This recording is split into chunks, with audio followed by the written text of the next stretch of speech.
flawless highway execution. Cash and diamonds left entirely untouched. The victim was a federal convict, yet tens of thousands mourned him like a fallen king. He was Mac Dre Y was an untouchable California boss, assassinated so easily on an unfamiliar road, leaving the unsolved highway murder of Mac Dre Hyphy Pioneer, killed on tour, forever buried in the silence of the law. To the homicide detectives standing on that cold Missouri highway, the victim in the van was simply an out-of-state casualty with a federal criminal record. Another statistic on a long stretch of road. But back on the West Coast, the news of his death did not just make local headlines. It stopped the rotation of an entire regional culture. The man in the van was Andre Lewis Hicks. The streets of California, however, knew him as Mac Dre. Within days of his murder, the Bay Area witnessed a phenomenon that defied every conventional expectation of how a convicted felon is treated by society. Thousands upon thousands of people flooded the avenues of Vallejo and Oakland. They did not gather in the shadows or mourn in private. They held a massive open casket public viewing, treating his passing with overwhelming reverence and unprecedented scale. He was a man who had once been hunted by the federal justice system, branded a menace to civil society, and locked away in a penitentiary. Yet when he was lowered into the ground, he was canonized as an untouchable legend, the architect of a cultural and economic movement that generated millions of dollars entirely outside the control and without the permission of mainstream corporate America.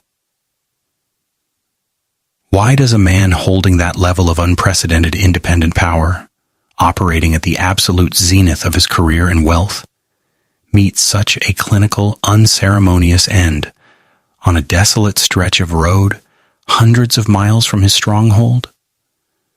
And why, decades later, does his assassination remain one of the most impenetrable, heavily guarded, and deeply frustrating secrets in the history of the justice system?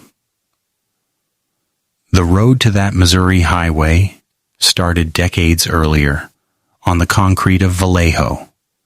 The music industry is littered with individuals who escape poverty only to immediately build a fortress. The standard protocol for a rising star is to acquire wealth and instantly relocate to gated communities, hiring heavily armed security and isolating themselves from the volatile environment that birthed them. Andre Hicks fundamentally refused this protocol. He maintained an unfiltered, uncompromising street ethos that deeply rejected the polished, heavily guarded isolation of fame. His language, his daily routines, and his physical presence remained stubbornly tethered to the concrete of Vallejo, California. He firmly believed that his authenticity, the very currency that made him wealthy, would evaporate the moment he stopped walking the same pavements as his listeners. He wanted to be a mogul, but he demanded to remain a local. And that very habit of remaining utterly accessible to the streets will come back to ruin him later. His exercise of power was equally unconventional. Ignoring the major corporate gatekeepers, Hicks manipulated the underground economy to build a self-sustaining empire. He understood that whoever controls the distribution controls the wealth. Operating his label, Thiz Entertainment, he bypassed the corporate gatekeepers entirely. He pressed his own CDs, manufactured his own merchandise, and distributed his products directly to the consumer from the trunks of cars and through independent mom-and-pop record stores. He functioned less like a traditional musician and more like a regional mob boss of audio.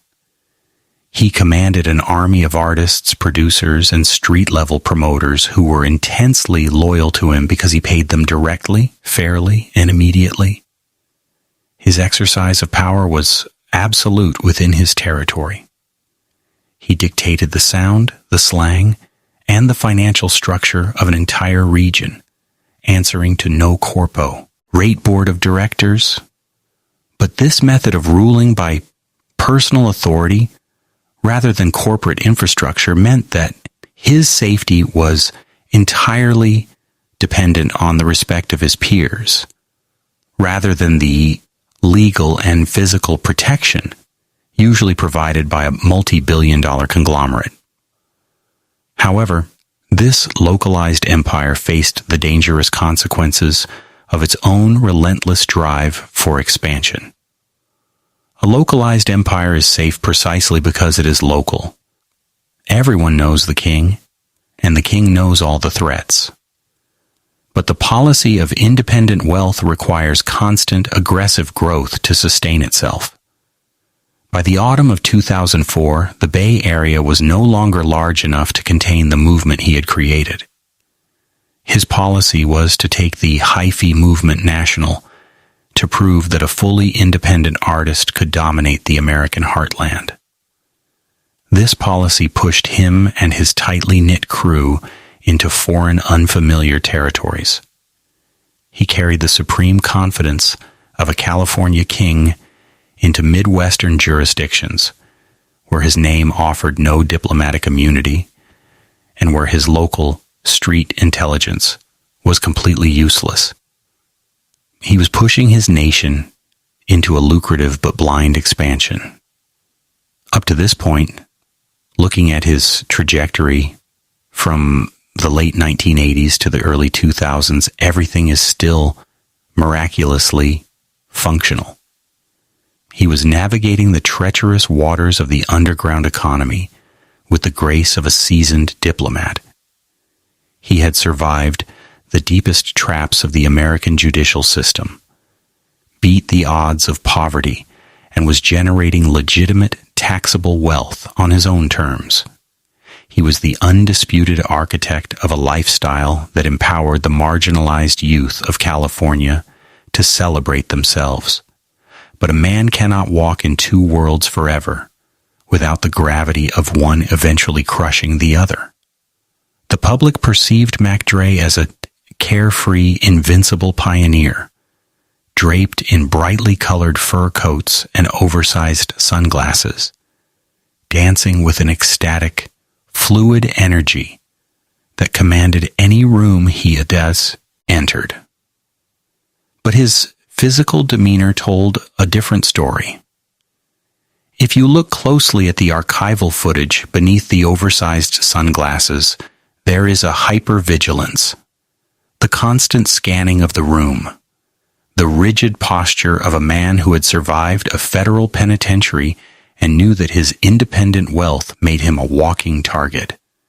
There was a massive, dramatic contradiction between the joyful, party-centric music he was exporting to the world and the deeply paranoid, heavily armed reality of his daily existence. He operated as the CEO of an unregulated enterprise in spaces where disputes were never settled in civil courtrooms. Long before the federal indictments and the millions in independent sales, the blueprint of his ultimate demise was poured into the concrete of the country club crest in Vallejo. The California dream exported to the rest of the world is a meticulously curated illusion of endless coastlines, Hollywood glamour, and Silicon Valley wealth. Vallejo, California, located in the North Bay area, was entirely excluded from this narrative. It was a city anchored by the Mare Island Naval Shipyard, a massive military installation that dictated the heartbeat of the local economy. For generations, the shipyard provided a rigid blue-collar stability. But as the 1980s progressed and the Cold War thawed, the military apparatus began to slowly withdraw its resources, initiating a devastating downsizing process that would eventually lead to the base's complete closure. When the United States military abandons a working-class city, it does not leave quietly.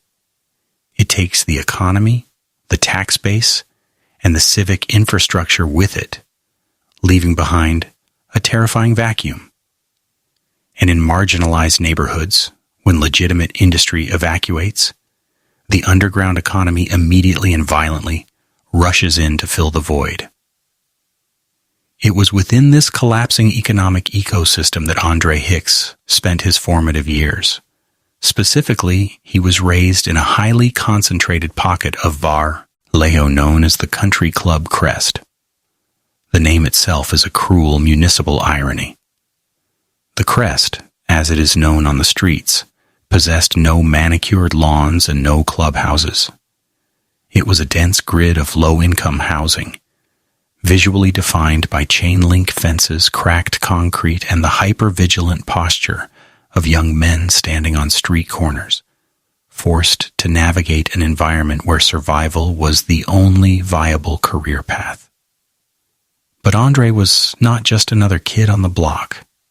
He was an observer, an immensely sharp, analytical mind operating in an environment completely devoid of traditional academic or corporate ladders.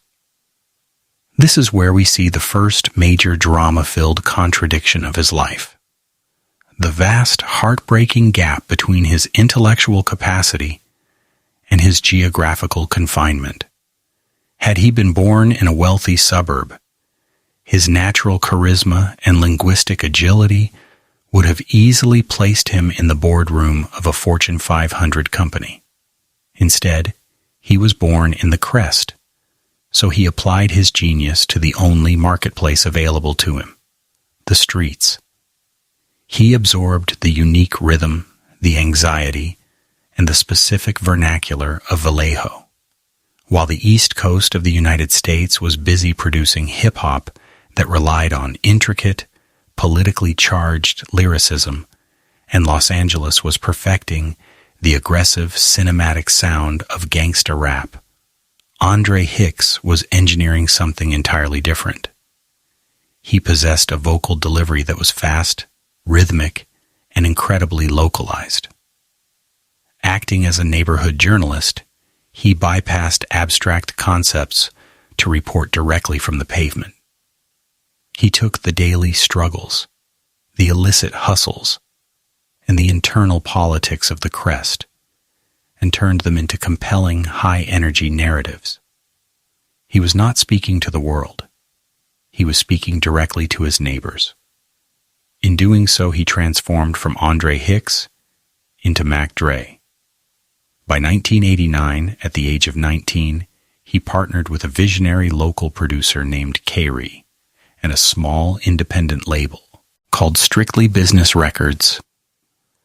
Together, they released his debut extended play, Young Black Brotha. This era was raw, exhausting, and fiercely independent. There were no corporate marketing meetings, no public relations teams, and no national radio campaigns. The distribution network was literally the trunk of a car. Mac Dre would stand on the asphalt of local parking lots, physically pressing cassette tapes into the hands of his community. He was running a grassroots political campaign, but his constituency was the underground. You could drive through the Crest and feel the heavy, rudimentary bass lines of K-Ree's production vibrating the windows of customized cars, with Mac Dre's voice acting as the undisputed narrator of the neighborhood. His greatest asset became his ultimate vulnerability, a stubborn refusal to sever ties with the streets of Vallejo. The issue is not that he grew up in poverty. The issue is how he weaponized that poverty to build his brand and how he stubbornly bound his physical safety to a zip code that had virtually no police protection. The traditional trajectory of a rising artist involves utilizing their initial success to purchase distance from their past. The moment the first significant revenue is generated, the artist relocates, builds physical barriers, and insulates themselves from the chaotic elements of their former life. MacDre fundamentally rejected this survival mechanism. He romanticized the very trap that was designed to destroy him. He believed with a profound and fatal stubbornness that his authenticity was his superpower. If he moved away, if he stopped shaking hands with the local hustlers, if he stopped driving through the Crest at 2 a.m, he believed he would lose his voice. He wanted to be the reigning king of the neighborhood, acting as a provider, a mentor, and a symbol of local supremacy.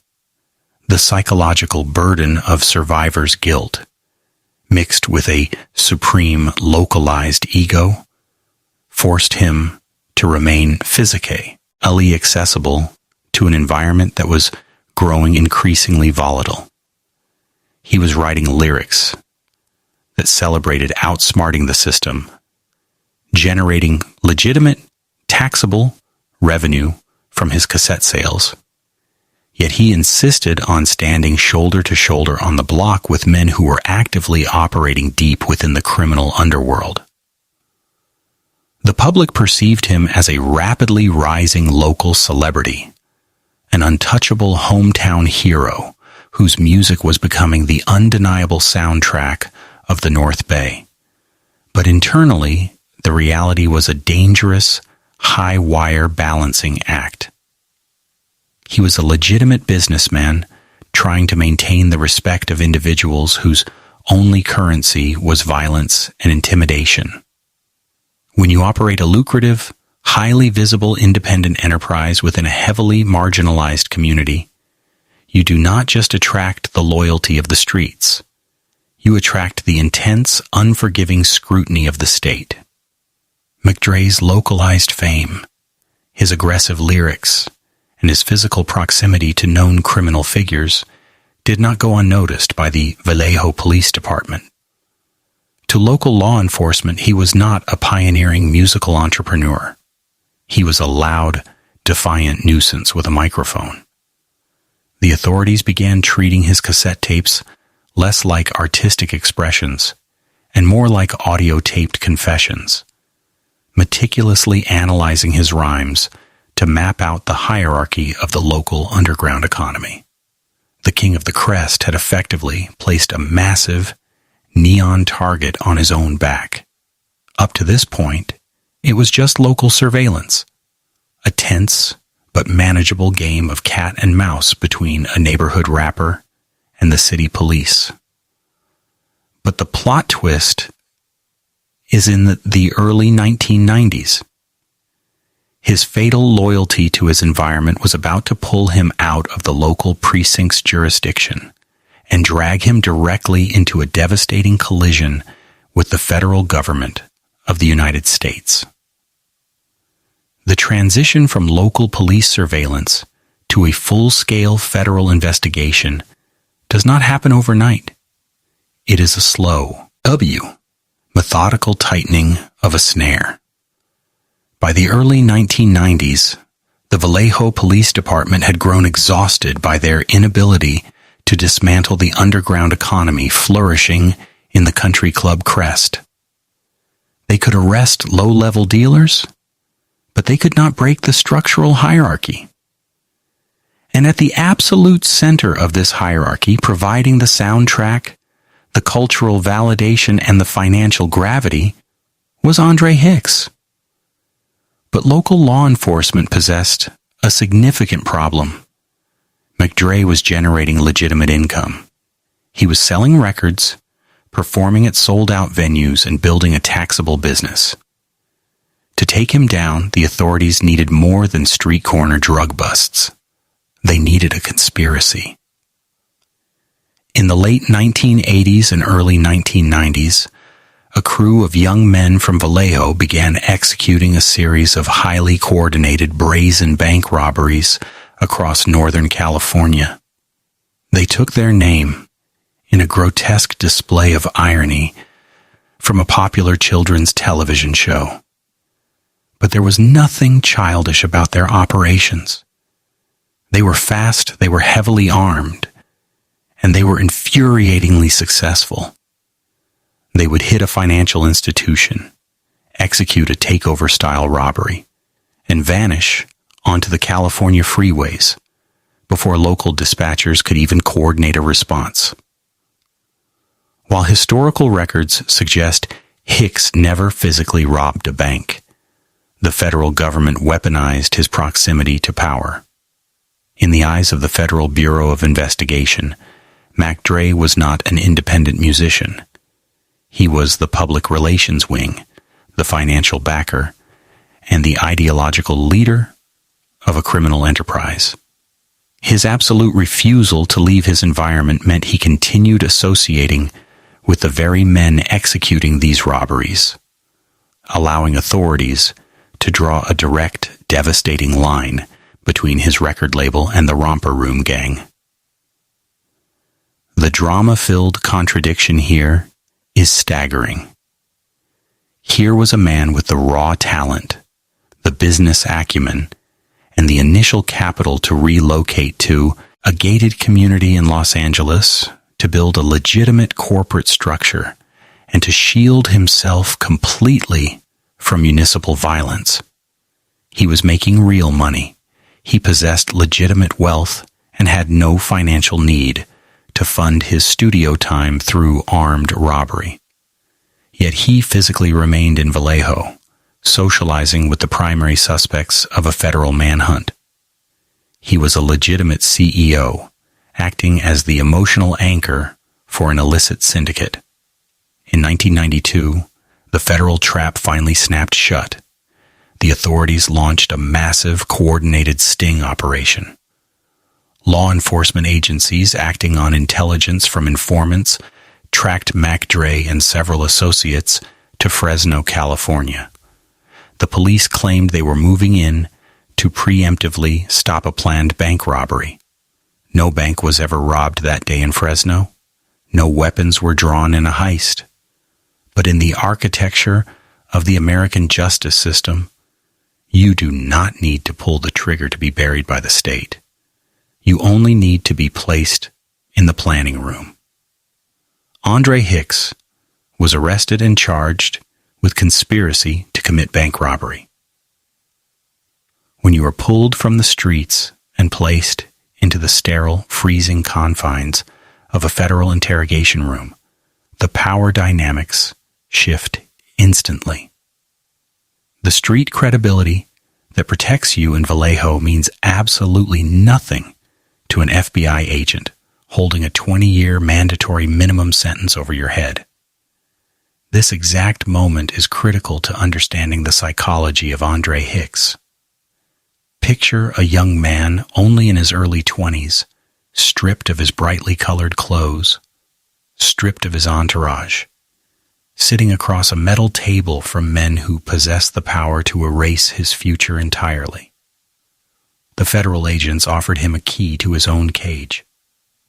The protocol in federal conspiracy cases is highly predictable.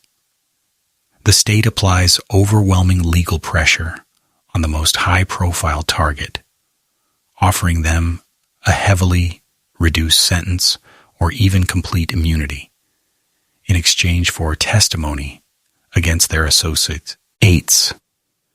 The feds did not necessarily want Mac Dre. They wanted him to point the finger at the triggermen of the Romper Room gang. They offered him the standard deal. Snitch, and you walk. This is the ultimate stress test of the street ethos for 99% of individuals facing decades in a federal penitentiary. The code of the streets evaporates under the fluorescent lights of an interrogation room. They sign the paperwork, they give up the names, and they disappear into witness protection. Andre Hicks looked at the federal agents, looked at the offer that would save his music career, his freedom, and his youth, and he flatly refused. He refused to name a single associate or confirm any operation, completely stonewalling the United States government. His dogmatic loyalty to the crest overrode his basic instinct for self-preservation. He made a cold, calculated decision. He evaluated the two options. He could be a free man who betrayed his neighborhood, or he could be a convict who kept his honor. He chose the concrete of Vallejo over the lenience of the federal government. Because he refused to cooperate, the prosecution brought the full, crushing weight of the justice system down upon him. And to secure the conviction, they utilized a tactic that was deeply controversial yet devastatingly effective.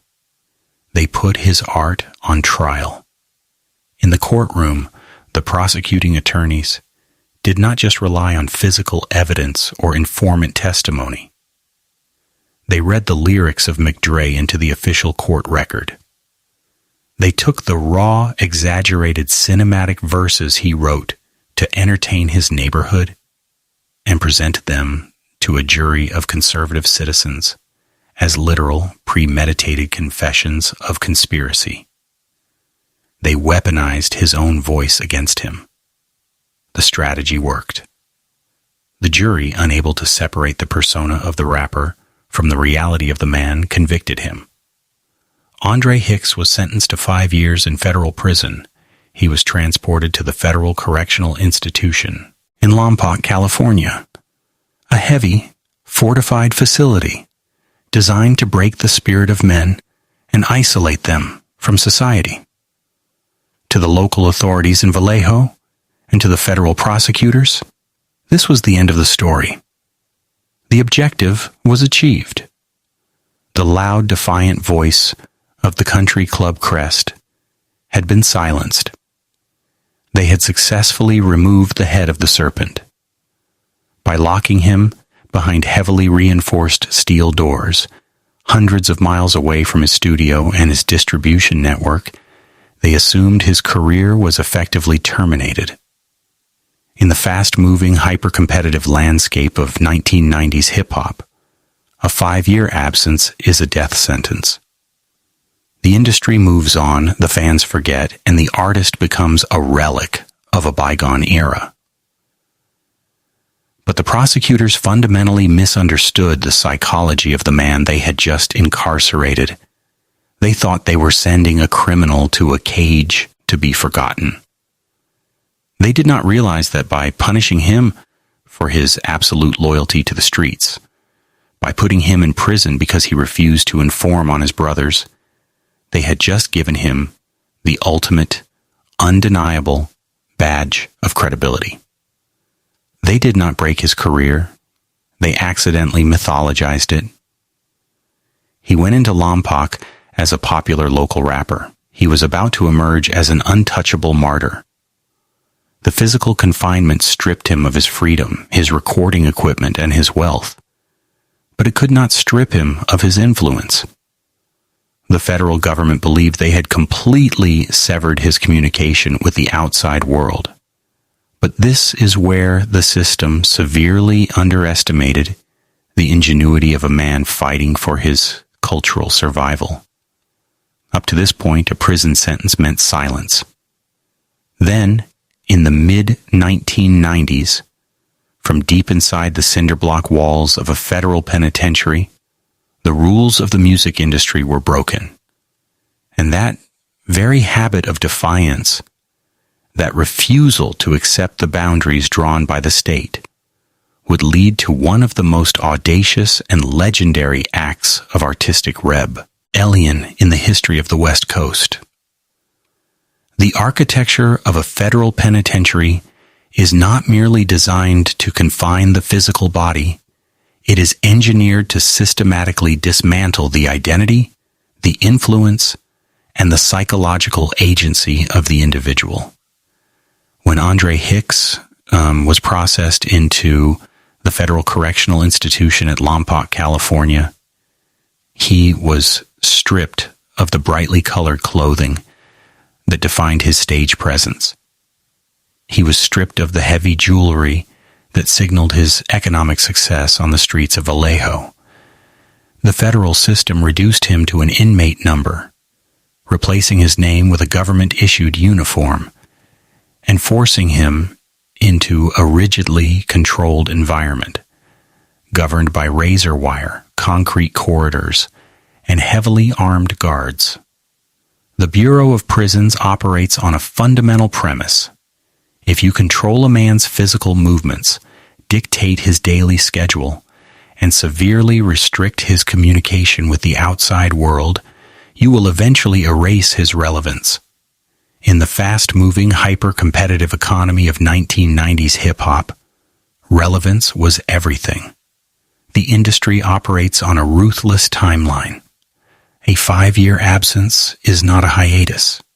It is an absolute death sentence. The executives in corporate boardrooms and the local authorities in Vallejo operated under the identical assumption that Mac Dre, the loud, defiant narrator of the country club crest, had been permanently muted. They fundamentally miscalculated the psychological resilience of the man they had caged. They failed to understand that his unyielding loyalty to the street code, the exact trait that put him in prison, was what would sustain him on the inside.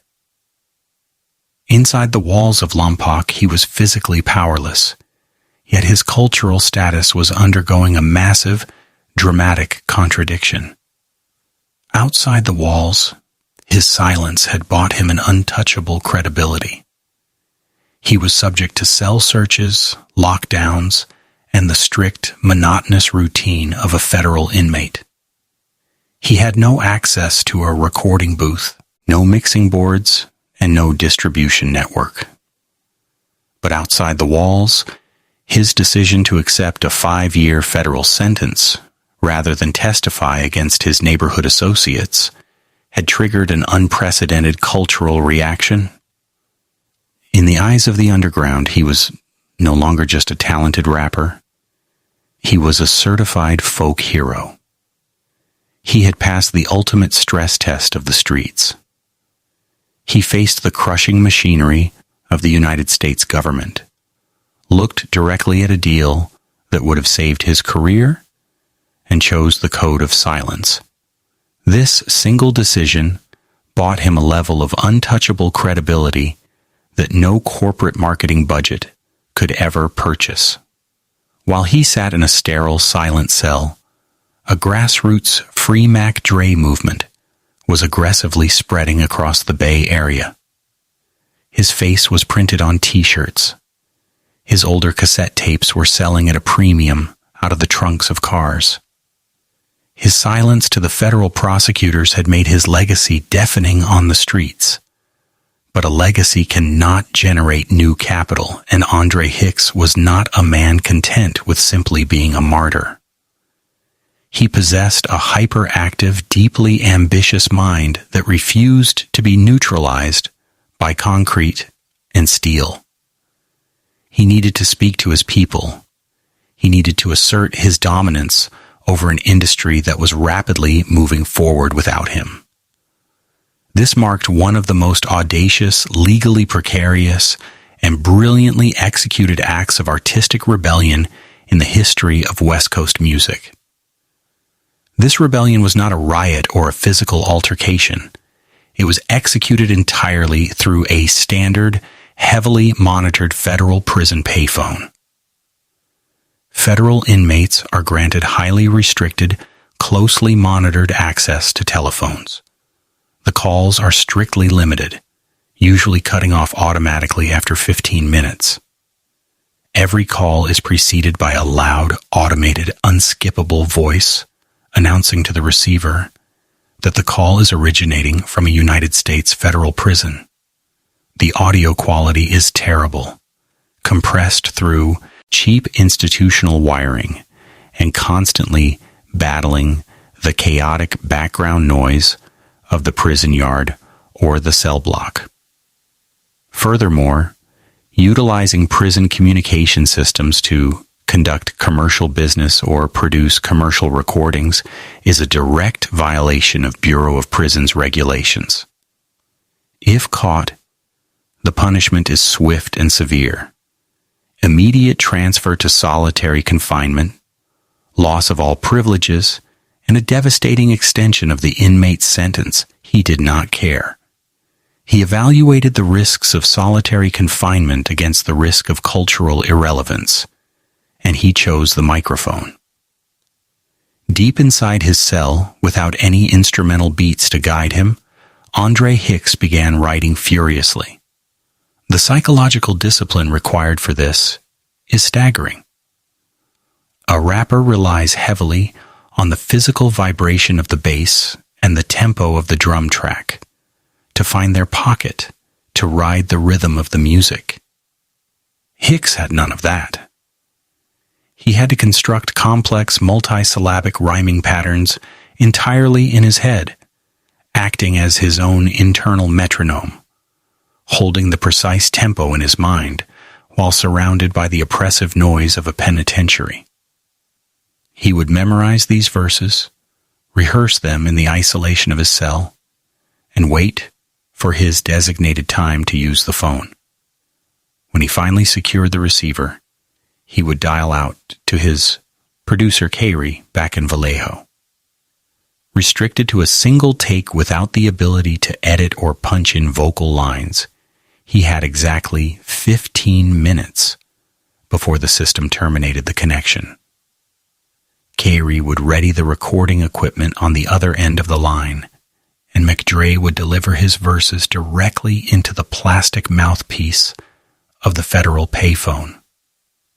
He rapped with an aggressive, unbridled energy, practically shouting over the line to overpower the background noise of guards walking past and other inmates shouting in the block. The resulting audio was objectively horrendous by any traditional industry standard. It was thin, metallic, heavily distorted by static, and frequently interrupted by the automated federal warning system, reminding the listener that the speaker was a ward of the state. But Kayri took those raw, low-fidelity phone vocals and meticulously layered them over heavy, pounding Bay Area beats. The result was the Back in Da Hood EP, and later, contributions to an extensive compilation album known as the Rompilation. When these tapes hit the streets of California, the psychological impact was seismic. The listeners did not care about the static or the poor audio fidelity. In fact, the terrible audio quality became the ultimate stamp of authenticity. The automated prison voice interrupting the song was not viewed as a flaw. It was viewed as a battle scar. The public heard a man who was physically locked in a cage, yet whose voice was still vibrating the windows of their cars. He was actively mocking the federal government's attempt to silence him, utilizing their own monitored communication infrastructure to manufacture an independent commercial product that generated taxable revenue. He was financing his own empire from the inside of a cell. This period fundamentally altered the trajectory of how he exercised power. Up to this point, he was a local artist dependent on local studios. But the prison phone recordings taught him a vital, dangerous lesson about the music industry. You do not need corporate infrastructure to generate wealth. You do not need $1 million studio. You do not need national radio play. And you do not need the permission of major label executives. All you need is absolute, undeniable loyalty from your consumer base and the logistical means to physically distribute the product. The federal government thought they were punishing him, but they were inadvertently giving him a masterclass in direct-to-consumer economics. He realized that if he could sell thousands of records recorded over a prison payphone, he could build an absolute monopoly once he was a free man.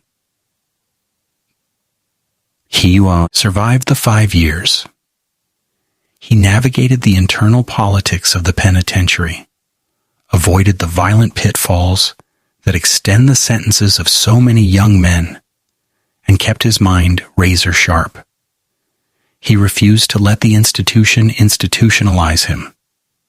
He read, he wrote, and he meticulously planned his corporate architecture. He was no longer just a rapper from the crest. He was an executive temporarily operating out of a federal holding facility. In 1996, the heavy steel doors of FCI Lompoc finally opened, and Andre Hicks walked out into the California sun. His federal debt was paid. He had not broken the street code. He had not surrendered his dignity. And he had not lost his audience. He walked out with a level of mythological status that most artists can only dream of. But a myth cannot pay the bills. And street credibility does not inherently translate into a sustainable corporate structure. The world he stepped back into was not the exact world he had left in 1992. The hip-hop landscape of the West Coast was rapidly shifting.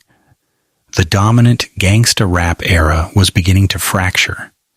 The industry was becoming increasingly corporatized, and the local Vallejo scene needed a new direction. He had the total attention of the Bay Area, but he needed a new vehicle to monetize it. He needed a sound that would break away from the dark, heavy realities of the crack epidemic and the prison system. He wanted to build something that celebrated survival, something deeply energetic and aggressively independent.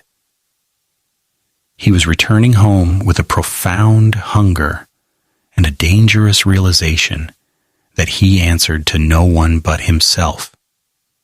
He had survived the collision with the state, but he was about to initiate a collision with the entire established music industry. Up to this point, Mac Dre was a survivor. Now he was preparing to become an architect, and the blueprint he was about to draft would not only redefine the culture of California, it would lay the exact financial and geographical foundation that would eventually lead him to a dark, isolated highway in Missouri. The year 2004 represents the absolute zenith of Andre Hicks's independent empire. In the early 2000s, the American music industry was a rigidly controlled oligopoly. Major record labels dictated entirely what the public heard, acting as heavily fortified gatekeepers. Major record labels headquartered in the glass skyscrapers of New York and Los Angeles dictated entirely what the public heard. They operated on a massive, highly inefficient corporate model. Spend millions of dollars on marketing, radio syndication, and high-budget music videos to manufacture a global pop star. If an artist signed a contract with these corporations, they received a massive upfront cash advance. But here is the brutal financial reality that most artists realize too late. An advance from a major record label functions strictly as a high-interest mortgage on an artist's voice. The label recoups every single penny of that advance, plus marketing costs from the artist's royalties. The corporation owns the master recordings, dictates the release schedule, and ultimately controls the artist's intellectual property in perpetuity. In this system, the artist is not a boss. They are a highly paid, legally bound employee. Andre Hicks looked at this corporate architecture and completely rejected it. His refusal was not merely a business decision. It was a deep psychological defense mechanism forged by his collision with the state. His time in the federal penitentiary had permanently altered his brain chemistry regarding authority. To Hicks, sitting in a boardroom and signing a multi-album, legally binding contract with a massive corporation felt exactly like sitting in an interrogation room and signing a plea deal with a federal prosecutor. In both scenarios, he was being asked to surrender control of his life, his labor, and his future to an entity that did not understand his environment and did not care if he survived. He refused to give the state his freedom, and he absolutely refused to give corporate America his master recordings. Instead, he engineered his own economy. In the summer of 2004, operating under his self-owned imprint, Thiz Entertainment, he released the album that would define his legacy and solidify his monopoly, Ronald Reagan, Dragonomics.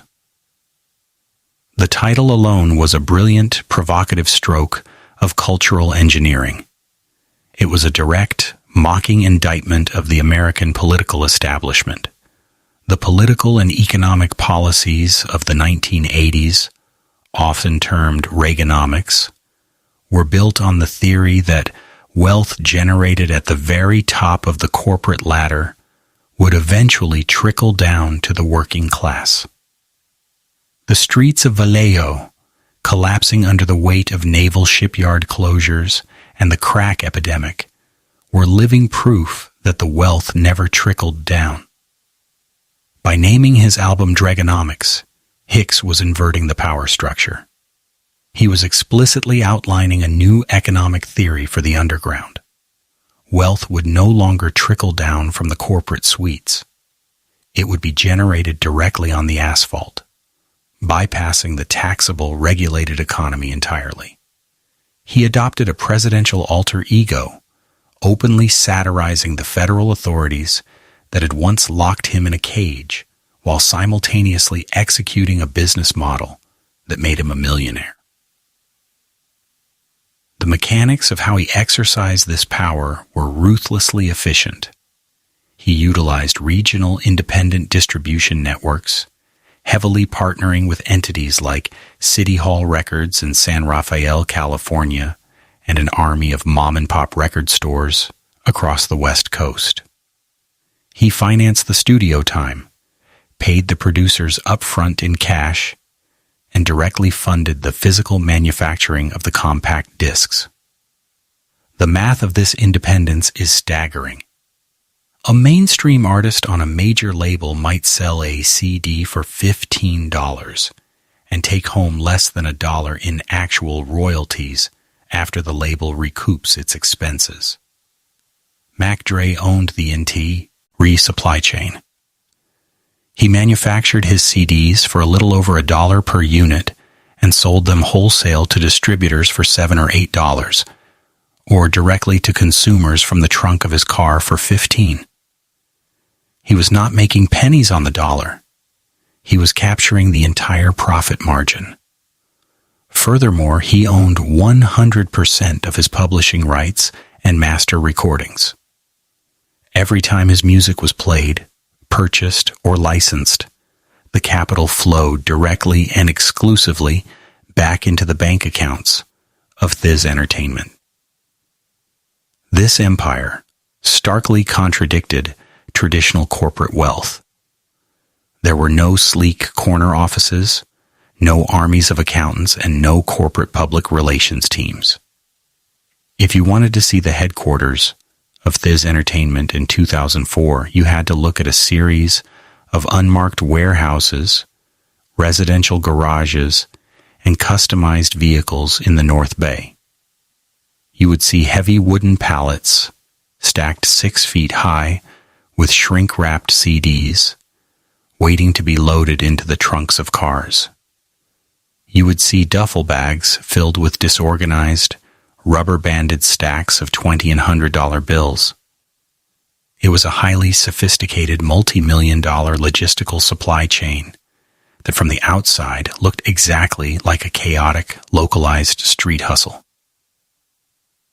At this peak of success, his uncompromising loyalty to his street identity exposed him to catastrophic risk. As the revenue multiplied, the physical danger multiplied exponentially. When a major label artist generates this level of liquid capital, the corporation immediately surrounds them with an impenetrable security apparatus.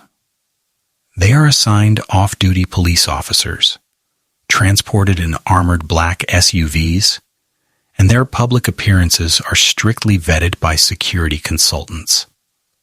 Andre Hicks had the liquid capital to hire the most elite private security firms in the state of California. He could have easily afforded a perimeter of ex-military personnel to protect his physical body. He did none of this. He adamantly refused the Operate Shield. He operated under the fatal assumption that utilizing professional paid security would signal vulnerability to the streets of Vallejo and Oakland.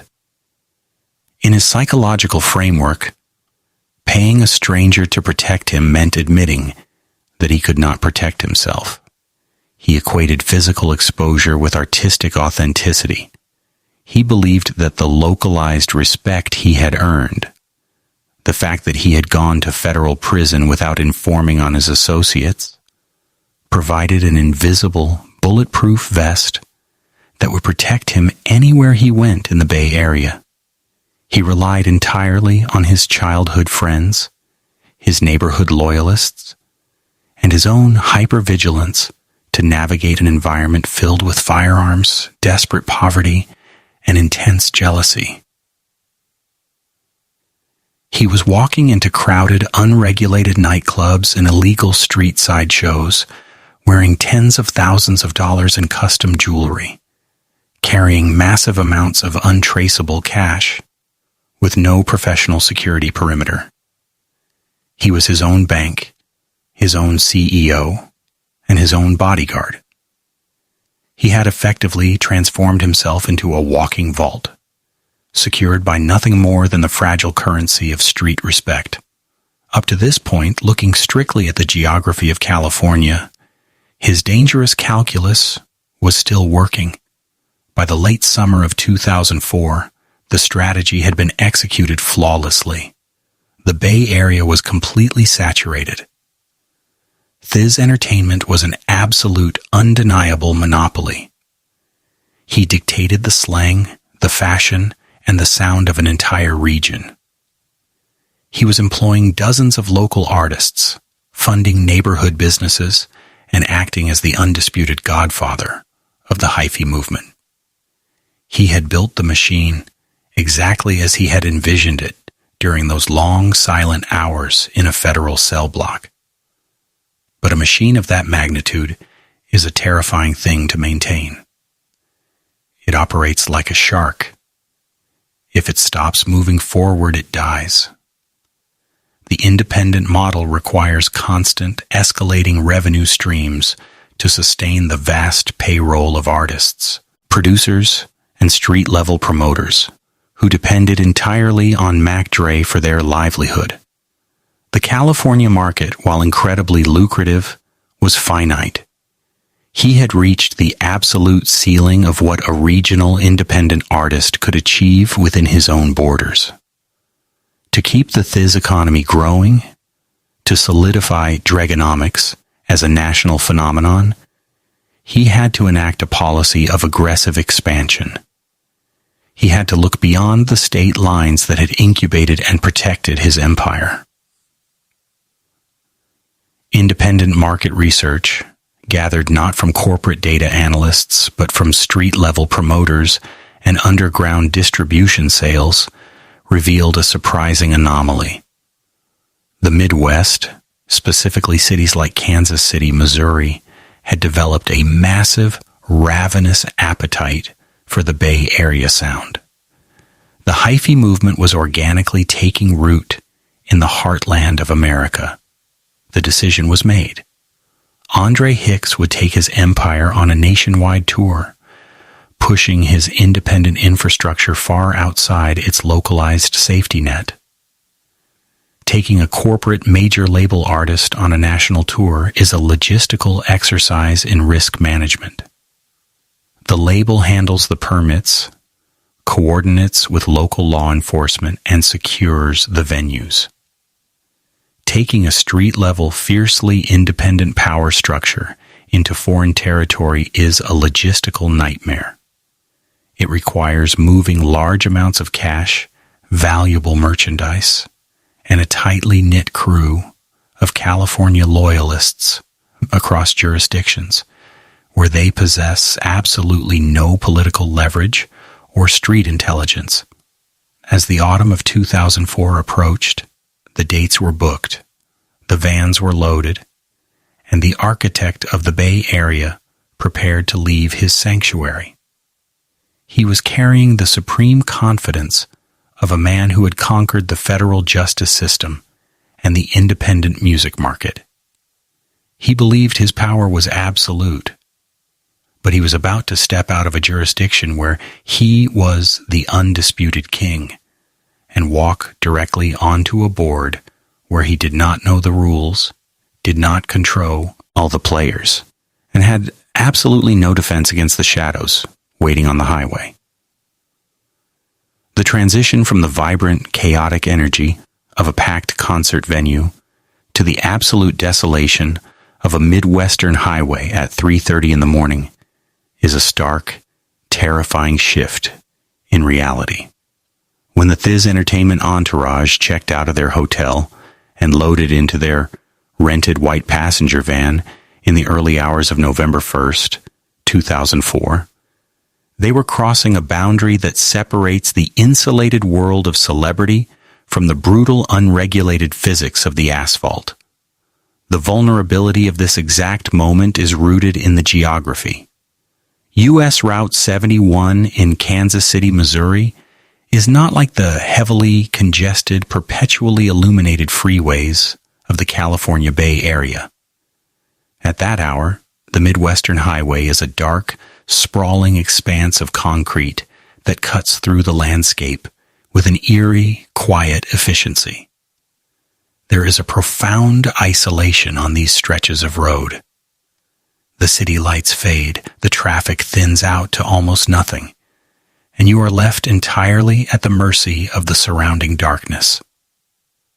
Inside the white van, the atmosphere was thick with the heavy exhaustion that follows a successful, independent tour. The adrenaline of the Halloween weekend had completely evaporated. Operating a grassroots, direct-to-consumer music empire is physically punishing. There are no private jets waiting on the tarmac, no luxury sleeper buses with armed guards stationed at the doors. There is only the rented metal of a commercial passenger van filled with boxes of leftover merchandise, duffel bags of untraceable cash, and a group of young men who were completely drained from days of performing and networking. Andre Hicks sat in the passenger seat. He was a multimillionaire, the architect of a cultural revolution, and the undisputed king of the North Bay. Yet he was riding shotgun in a standard unarmored vehicle, completely exposed to the elements of a foreign state. The policy of absolute independence, the fierce rejection of the corporate music industry that had made him rich, also meant he had rejected the corporate shield. A major record label executive generating his level of revenue would never be allowed to travel across state lines in a rented van without a heavily armed, professional security convoy sweeping the route.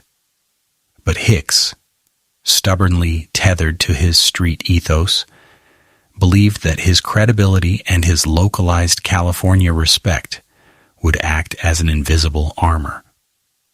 He believed that the hustle was universal, and that navigating the streets of Vallejo had prepared him for anything the world could throw at him. He was fatally incorrect. Vallejo had prepared him for neighborhood politics. It had not prepared him for a highly coordinated, militarized interception on a pitch-black Missouri highway. As the van merged onto U.S. Route 71, traveling northbound through the freezing night, it became a solitary, brightly illuminated target, moving against a black canvas. When you are the only vehicle on a desolate stretch of highway, you lose the ability to blend in. You lose the camouflage of traffic.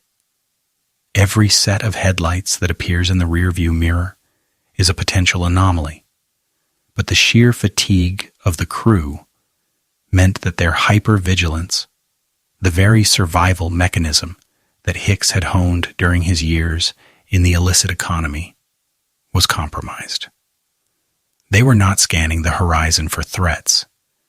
They were simply looking forward to getting home.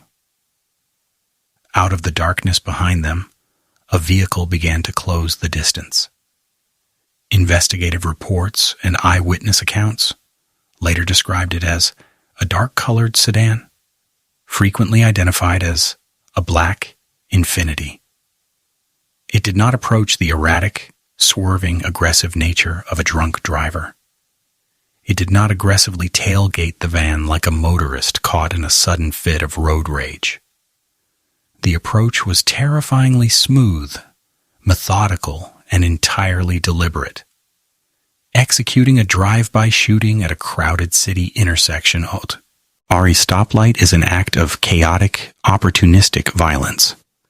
It requires very little skill, but executing a targeted strike on a vehicle moving at highway speeds is an entirely different tactical operation. It requires a cold, psychopathic focus. The driver of the dark sedan had to accelerate into the blind spot of the white van, perfectly calculate the velocity, and match the speed of the target vehicle to the exact mile per hour. They had to stabilize a moving platform long enough for the shooters inside to acquire their target. You do not accidentally pace a vehicle on a dark highway. This was not a spontaneous crime of passion or a random act of Midwestern violence. It was a calculated predatory maneuver designed for absolute, lethal efficiency. The dark sedan pulled up flush against the left side of the white van. For a fraction of a second, the two vehicles were locked in a parallel glide, hurtling down U.S. Route 71 in a deadly synchronization. Inside the van, there was no warning. There was no shouted threat, no flashing of high beams, no opportunity to swerve or take evasive action. There was only the sudden, violent shattering of the passenger side glass. Multiple gun barrels emerged from the windows of the dark sedan, and the assailants opened fire. The barrage was deafening, a concentrated volley of high-caliber ballistics tearing through the thin metal and glass of the rented vehicle. The physics of the attack were devastating. At that speed, the bullets do not just pierce, they obliterate the structural integrity of the cabin, turning shattered glass and shredded metal into secondary shrapnel. The shooters were not spraying blindly into the back of the van where the merchandise and the cash were stored. They were aiming specifically and accurately into the front passenger compartment. They were aiming directly at the architect. Andre Hicks, the man who had survived the devastating economic collapse of Vallejo, who had outsmarted the federal prosecutors and who had built an untouchable audio empire from the inside of a penitentiary cell, had absolutely no time to react.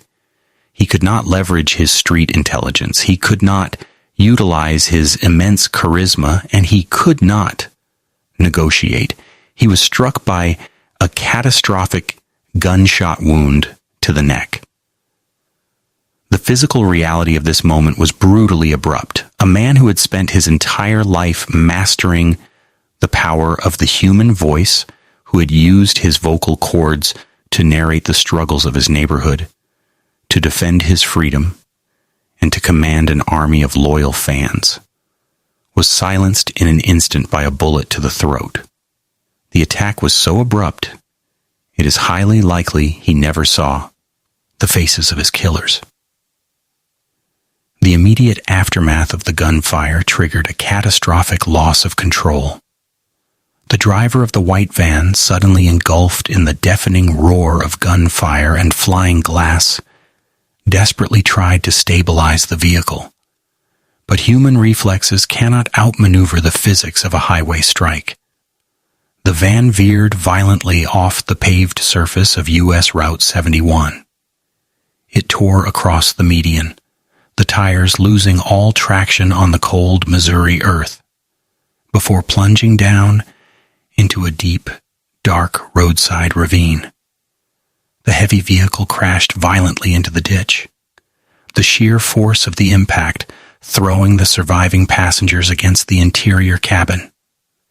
The violent kinetic energy of the crash finally dissipated, leaving the destroyed white van resting at the bottom of the ravine, hidden in the shadows off the shoulder of the interstate.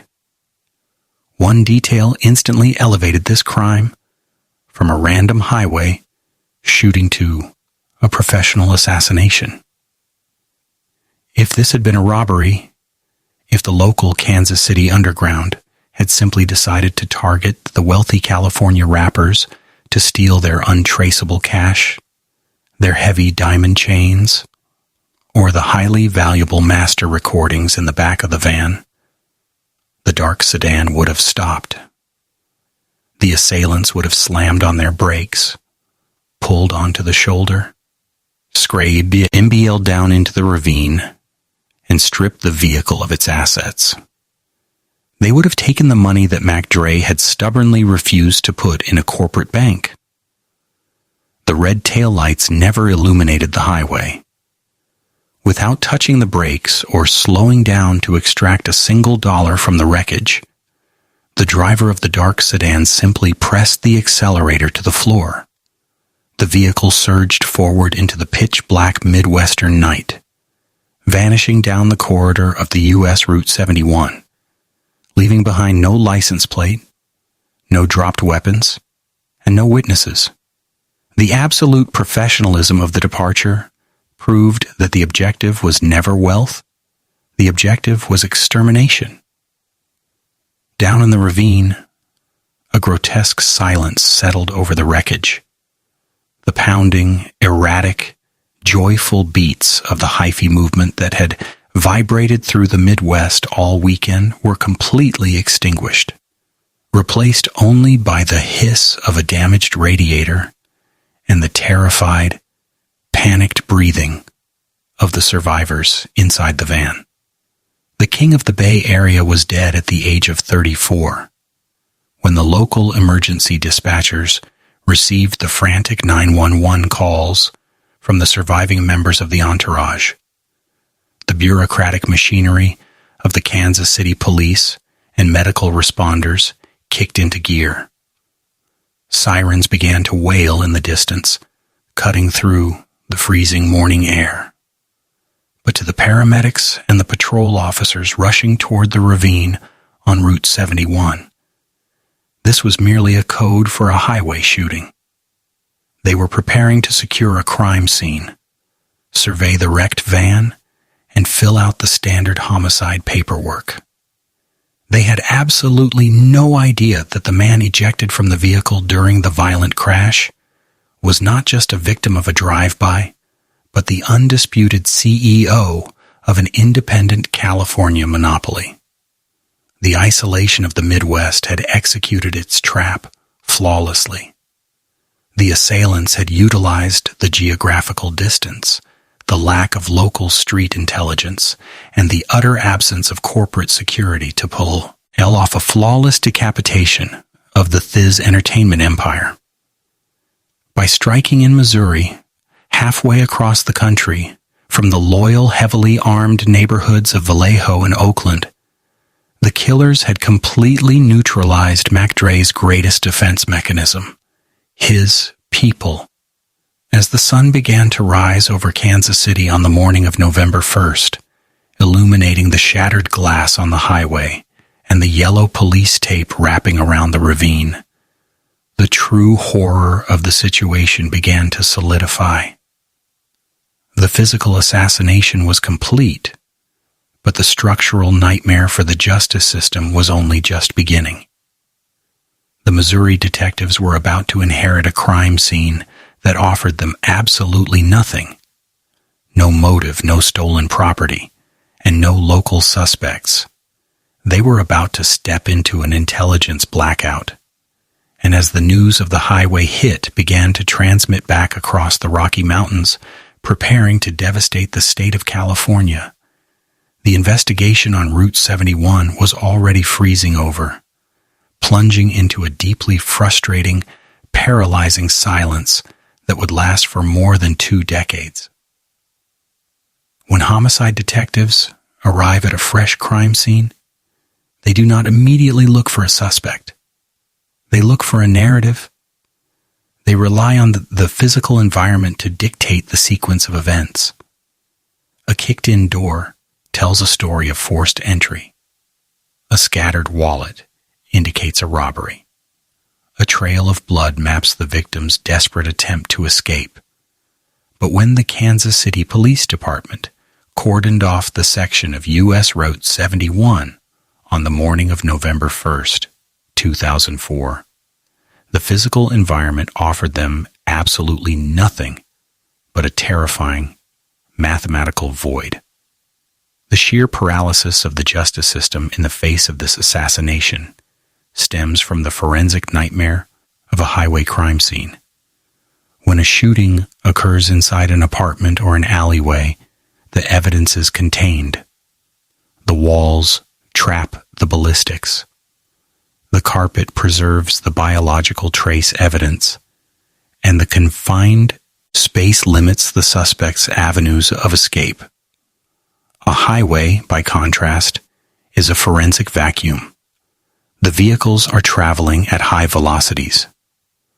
When a firearm is discharged from a moving sedan, the ejected brass shell casings do not drop neatly to the floor. They are ejected into freezing high-speed winds. They bounce off the asphalt, roll into storm drains, or are immediately crushed and scattered by the tires of passing semi-trucks before law enforcement can even secure the perimeter. Down in the ravine, the white rented van was heavily scrutinized. The detectives processed the vehicle for fingerprints, DNA, and trajectory markers.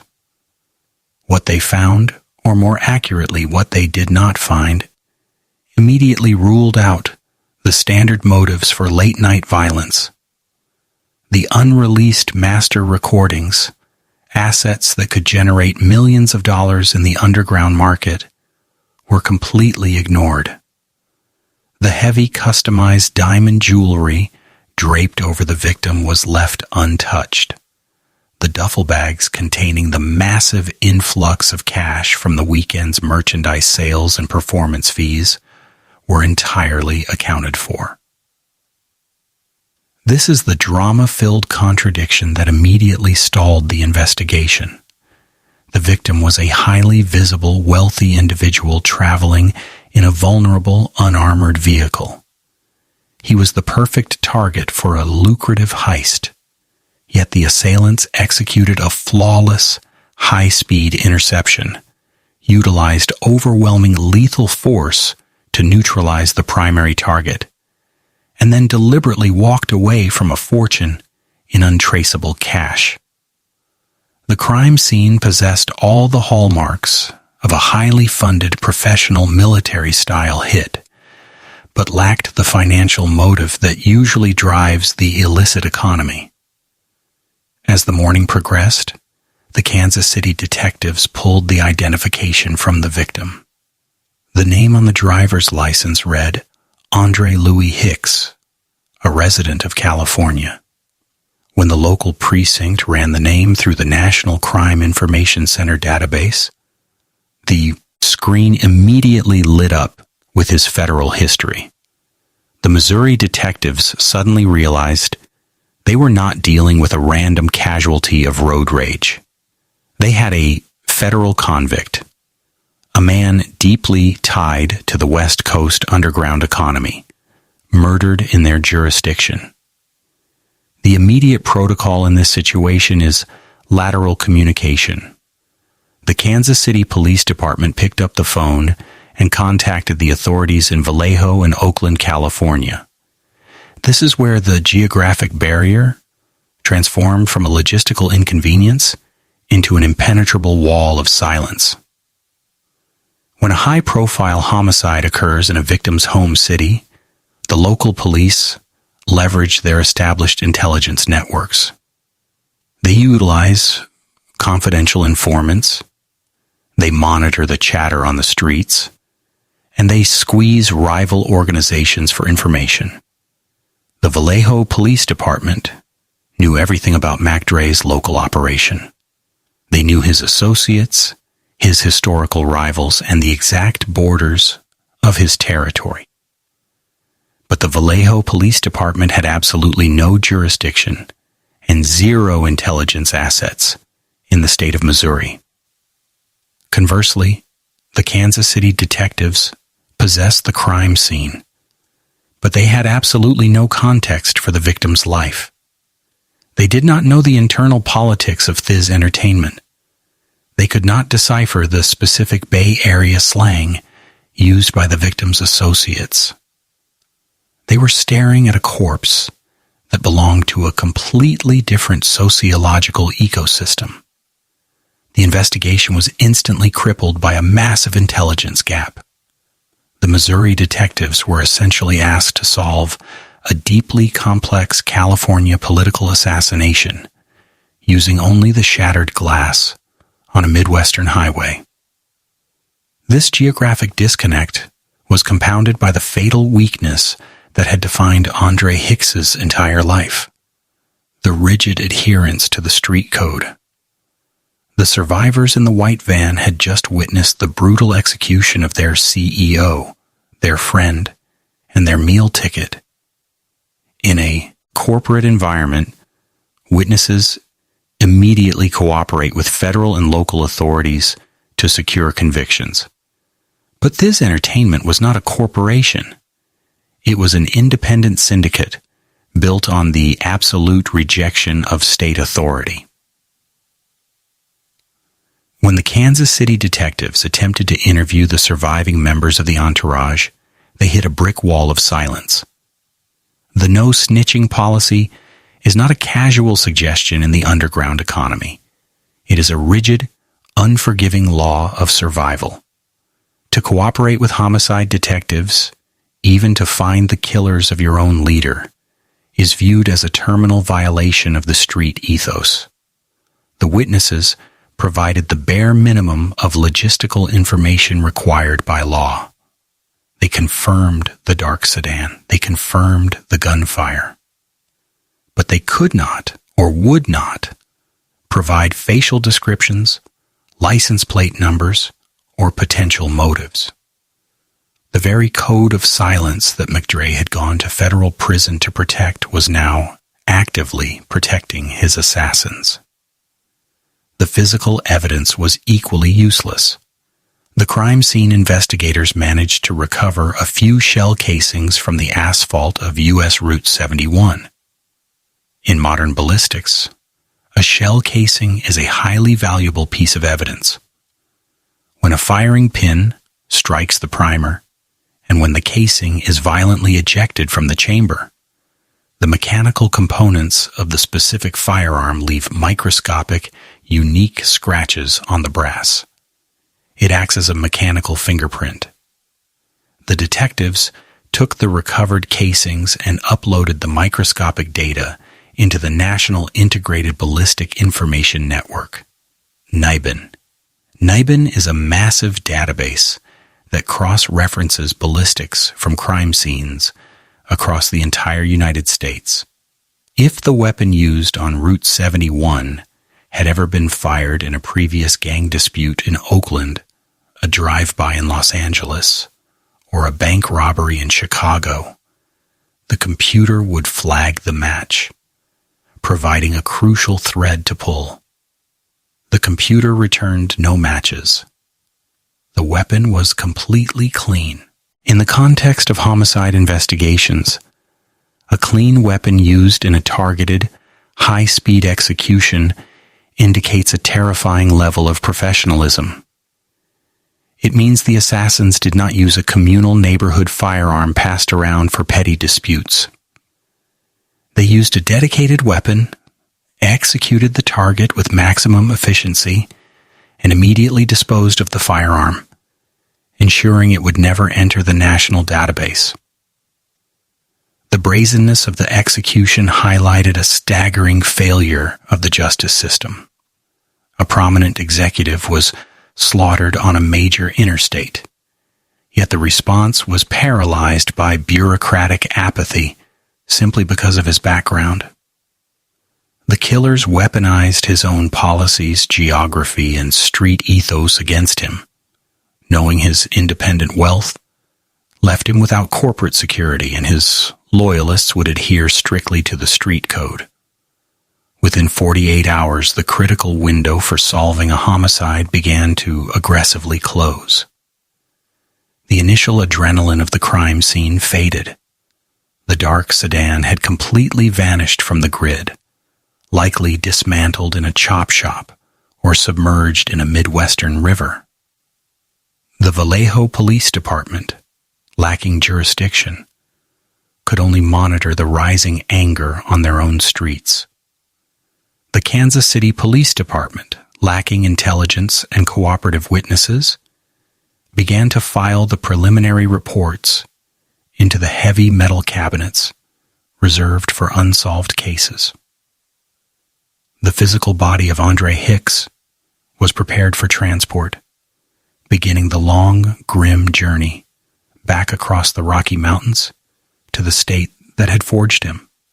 The independent empire he had built from a prison payphone was suddenly and violently decapitated. There was no corporate succession plan, no board of directors to vote on a new CEO.